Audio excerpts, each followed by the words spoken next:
You and a friend are looking for a place to live. You have a list of places and go to see a rental agent to check on a number of points. Listen to the conversation between your friend and the rental agent and complete the list. First, you have some time to look at questions 1 to 7.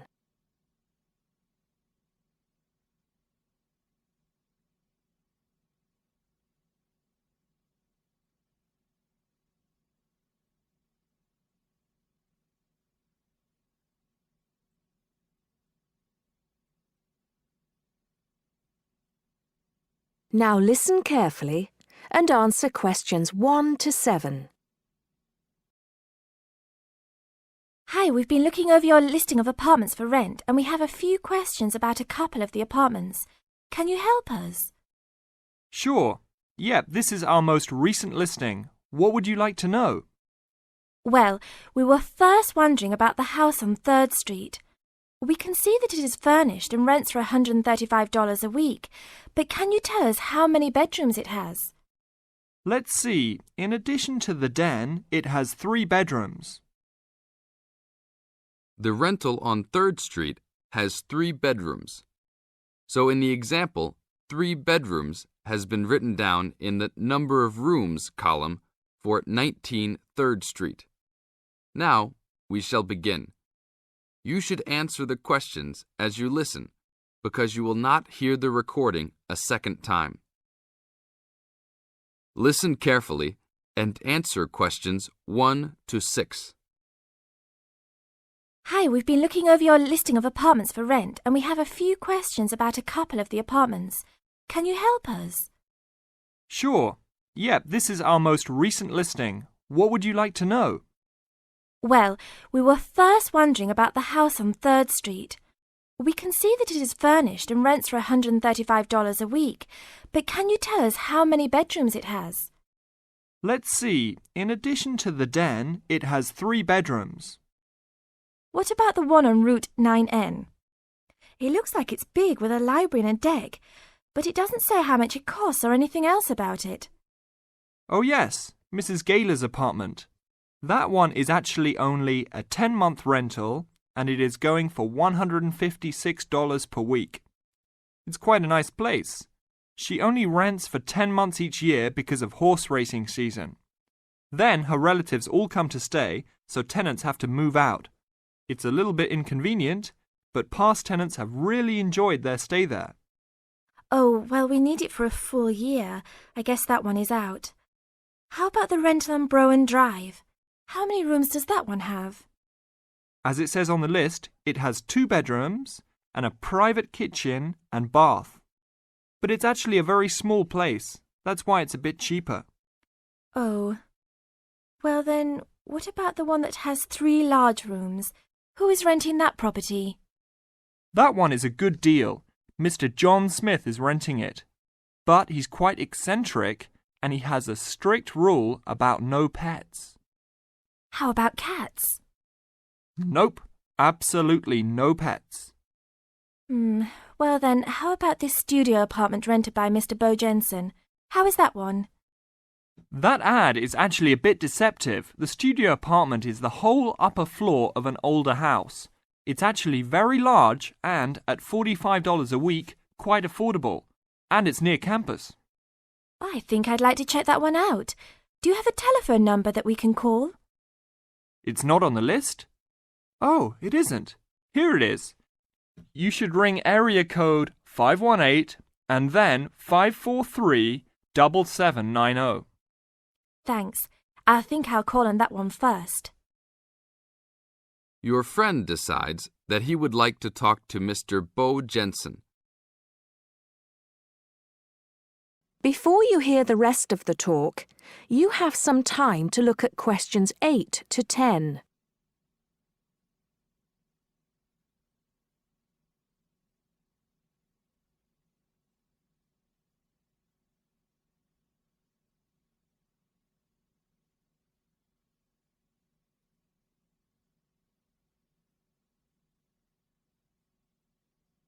Now listen and answer questions 8 to 10. Hello? 1512, Route 9. Yes, is this Mr. Jensen? Yes, it is. Can I help you? Yeah, we're studying here at university and we came across the rental information for the studio apartment that you're renting. Is it still available? Yes, of course. I actually just placed the ad and you're the first person to call. Is there anything you'd like to know about it? Yes, actually there is. As students, we are on the internet a lot, and we heard that some homes in the area have high-speed connections. What type of connection do you have there now? Oh, that's an interesting first question. But I guess I have heard that too. But we just have a phone line here. Nothing fancy. I think you can have a cable line installed, but it's just a phone line for now. Okay, well maybe we can do that. What type of heating does the apartment have? Now there's a more traditional question. We have oil heat here. It's an older house. That tends to be a little more expensive during the winter, right? Yeah, but there's nothing to do about it. It would cost too much for me to put in a gas heater. What else would you like to know about the apartment? Well, we heard it was quite big. Is it furnished? Actually, yes. I should have put that in the ad. It has an old couch and a couple chairs, a dining table, refrigerator, stove, and even a dishwasher. Does it have any beds? Yep, it has 2. That sounds great. When is the apartment available? You can have it tomorrow night if you want. I just have to clean up a couple things before you get here. Do you want to come over and see it first? No, it sounds fine to us. I actually know the street too, so I know the area. We'll take it. That is the end of part 1. You now have half a minute to check your answers.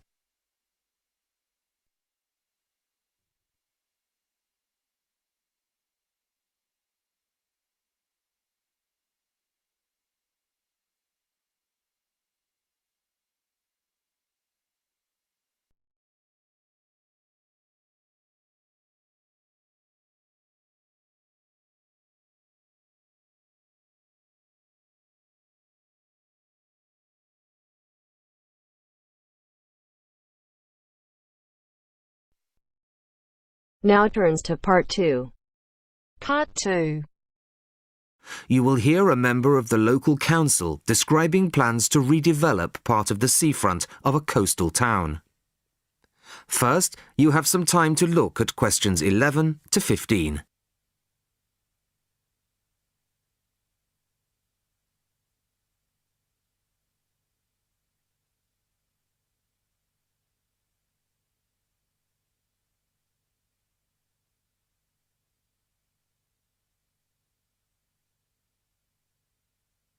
Listen carefully to the first part of the talk and answer questions 11 to 15. Good evening, everybody. I wasn't expecting to see so many people. Clearly, this is an issue of great local interest. Thank you all for coming. Well, as you all know, I've come to talk about the council's plans for redeveloping the western part of the seafront. Firstly, of course, the Queen's Parade shopping centre is to be demolished. It was built on the cheap and in a hurry in 1953 and recently came third in a national newspaper's ugliest buildings in the country list, so I don't think anybody's going to miss it. The question was, what do we replace it with? Well, after consultations with the local community, we decided, as I'm sure most of you are aware, to replace it with a complex of small shops and workshops, plus a 3-screen cinema. We particularly didn't want another bland glass and steel shopping centre full of the same old chain stores as every other town centre. No, this is our chance to do something just a little bit different. I'll start at the top. On the 3rd floor will be a cafe and a restaurant.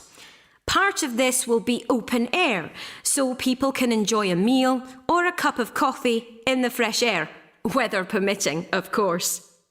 Below this will be the cinema, and below that, On the first floor will be some much needed council offices. We're getting very cramped in the town hall, I can assure you. On the ground floor will be 20 small shop units, ranging in size from 20 to 50 square metres. Also on the ground floor will be 5 workshop spaces, which we hope will attract small manufacturing businesses back to the town centre, providing some additional local employment. Underneath the centre will be an underground car park.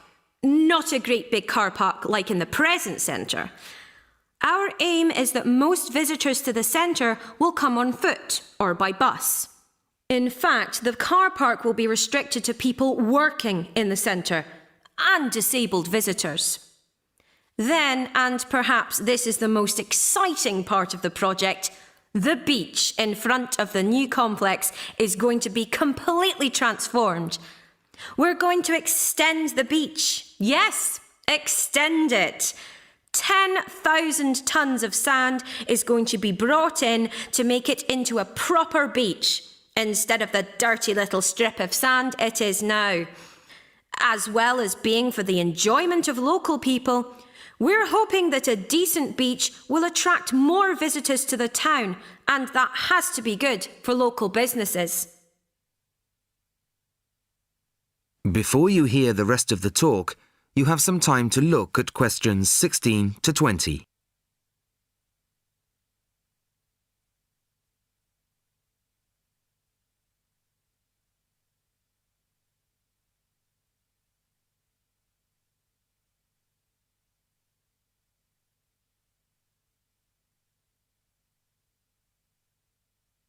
Now listen and answer questions 16 to 20.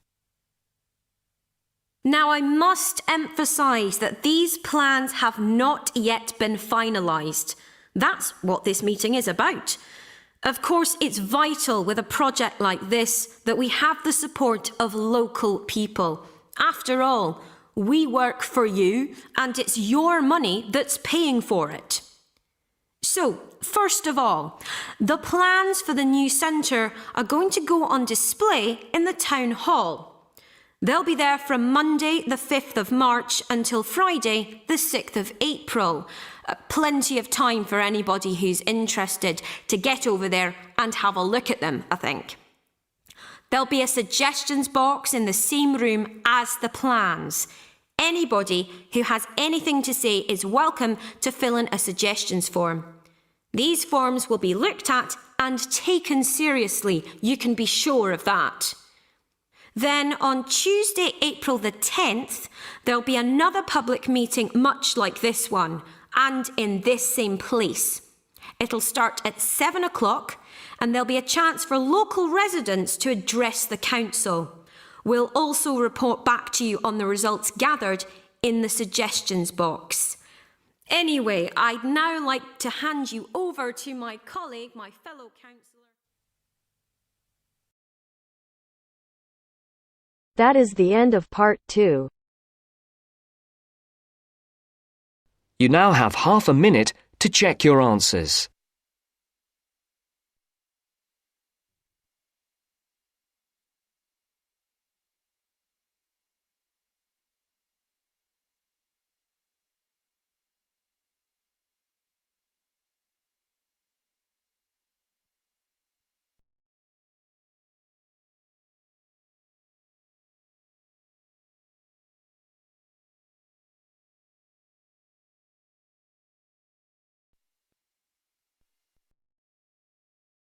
Now turns to part 3. Part 3. You'll hear 2 university students discussing a social science lecture they attended. First, you have some time to look at questions 21 to 24.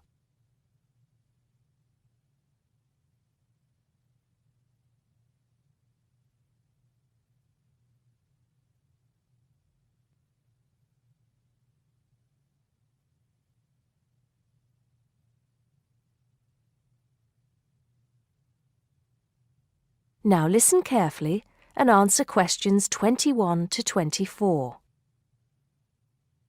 Did you go to the first social science lecture yesterday? Yeah. Didn't you see me there? No. I was trying so hard to understand the lecturer. What didn't you understand? A lot of it, really. For example, he said we needed to study history as part of the course, but I didn't get why. You probably missed it. He said early on that we need to learn from our past mistakes. Right. But he also said we need to put ourselves in the place of our ancestors. Why is that? I think the point is that it's not enough to know how they lived and what they did. We need to know what they thought.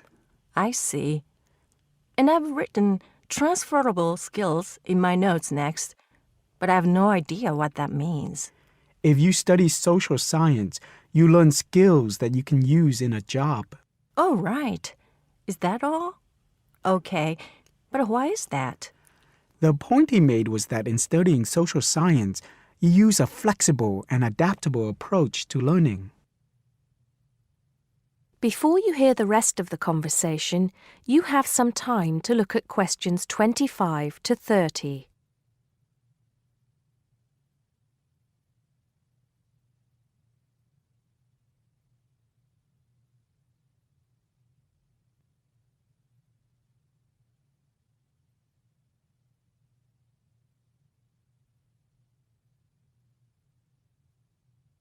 Now listen and answer questions 25 to 30.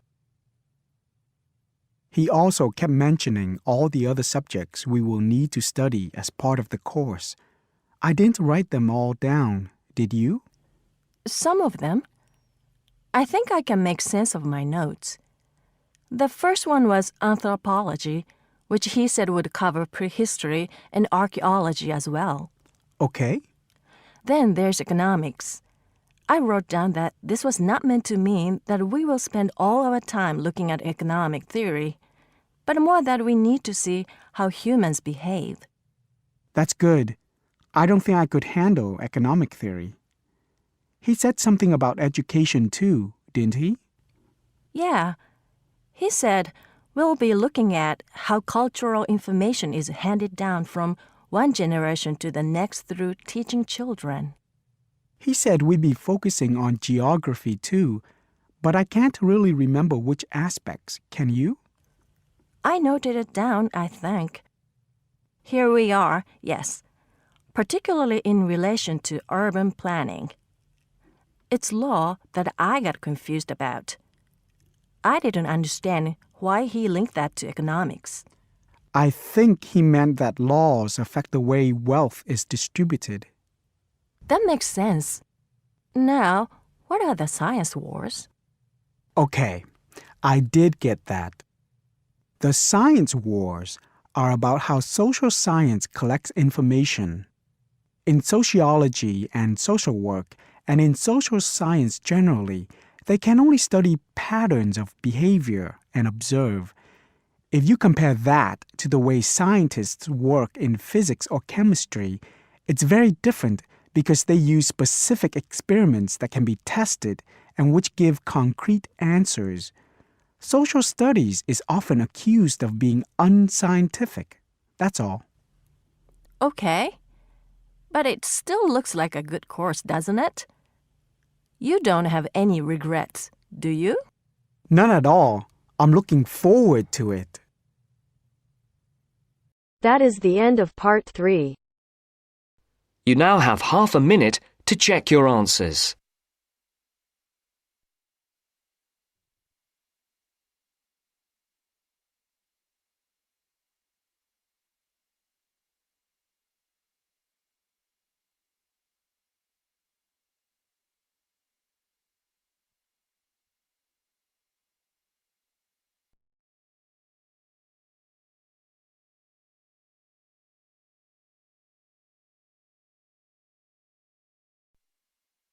Now turns to part 4. Part 4. Hear a talk given by Don Parker, an expert on computer security, about the computer criminals. As you listen to the talk, fill in the gaps numbered 31 to 40. First, you will have some time to look at the notes below.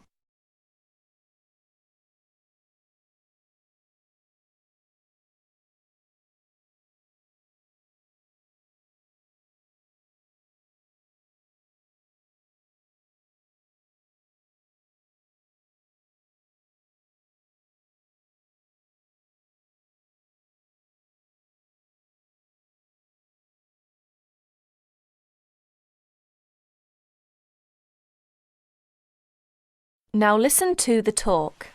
Hi there. As an expert on computer security, my job is to oversee and analyse the phenomenon in computer users. Computer has been commonplace in our daily life, make our life and work efficiently and lively. However, with the development of the computer technology, computer crime has come to arise more people's attention. Now, in respect of this topic, I will present some of my view and studies. What kinds of people are perpetrating most of the information technology crime? According to my research, over 80% may be employees. The rest are outside users, hackers and crackers and professional criminals. It is amazing that employees amount for this large portion. Let us see them in detail. Employees. Employees are those with the skills, the knowledge, and the access to do bad things. Dishonest or disgruntled employees pose a far greater problem than most people have realized. To most supervisors and some experts, they worry that dishonest employees or outsiders can more easily intercept communications or steal company trade secrets. Workers may use information technology for personal profit or steal hardware or information to sell. They may also use it to seek revenge for real or imagined wrongs, such as being passed over for promotion. Sometimes they may use the technology simply to demonstrate to themselves that they have the power over people. This may have been the case with a Georgia printing company employee convicted of sabotaging the firm's computer system. As files mysteriously disappeared and the system randomly crashed, other workers became so frustrated and enraged that they quit. Outside users. Suppliers and clients may also gain access to companies' information technology and use it to commit crime. With both, this becomes more a possibility as electronic connections, such as electronic data interchange systems, become commonplace. Hackers and crackers. What are hackers? Hackers are people who gain unauthorized access to computer or telecommunications systems for the challenge or even the principle of it. Crackers also gain unauthorized access to information technology, but do so for malicious purposes. Crackers attempt to break into computers and deliberately obtain information for financial gain, to shut down hardware, pirate software, or destroy data. The tolerance for hackers as the benign explorer has decreased. Most communication systems administrators view any kind of unauthorized access as a threat, and they pursue the offenders vigorously. And educators also try to point out to students that university cannot provide an education for everybody if hacking continues. Professional criminals. Members of organized crime rings don't just steal information technology, they use it in a legal way as a business tool, but for illegal purposes. For instance, databases can be used to keep track of illegal gambling debts and stolen goods. Drug dealers have used pages as link to customers. Microcomputers, scanners, and printers can be used to forge checks, immigration papers, passports, and driver's licenses. Telecommunications can be used to transfer funds illegally.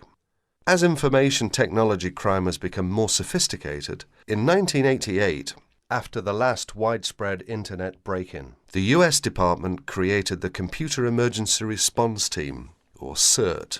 Although it has no power to arrest or prosecute, CERT provides round-the-clock international information and security-related support services to users of the Internet. Whenever it gets a report of an electronic snooper, whether on the Internet or on a corporate email system, CERT stands ready to lend assistance. It counsels the party under attack, helps them thwart the intruder, and evaluates the system afterwards to protect against future break-ins. That is the end of part 4. You now have half a minute to check your answers.